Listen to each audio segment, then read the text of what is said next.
They're super well behaved.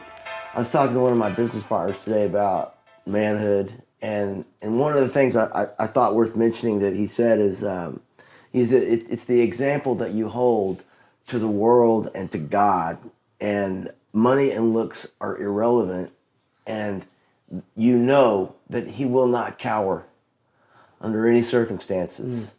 And if you leave this world with tons of money, it doesn't do you any good. But if you leave having done what God designed you to do, then you spend eternity having done the best of your ability, what God intended for your life as a man.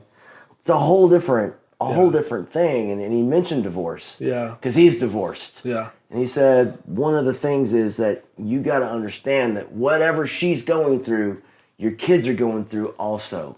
And so you've got to take care of her, even though you hate what she did or you did something stupid or whatever caused the divorce.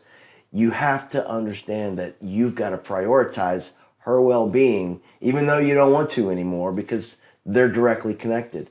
I thought, man, that's pretty good stuff. You still got that responsibility. Yeah. In your case, it's a little different because you're raising them. One of the biggest things that when I went through divorce, I mean, I never expected that I would be the type of person who would go through a divorce my whole life.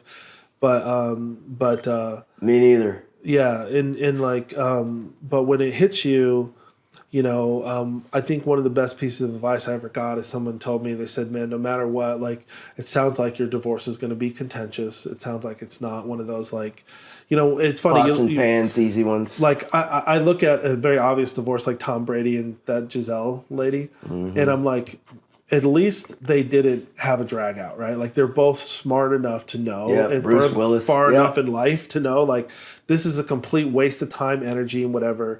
No matter what, the more you yell and kick and scream, the more you look like a moron. It doesn't matter if the other person's wrong, right? Like, just normal people don't do that, right? I hated that divorce, by the way. Yeah. So did I. I thought it was. I have my own opinions on it, but I appreciated, like, publicly how they tried to go about it. Yeah, I was like, man, that was a really smart thing. They realized, like, any other way is only going to cost them both more money and more time and energy, which they don't have. They have careers, and so I just thought if you were going to do it, which I hope you never do, but that was a really smart way to do it. Yeah.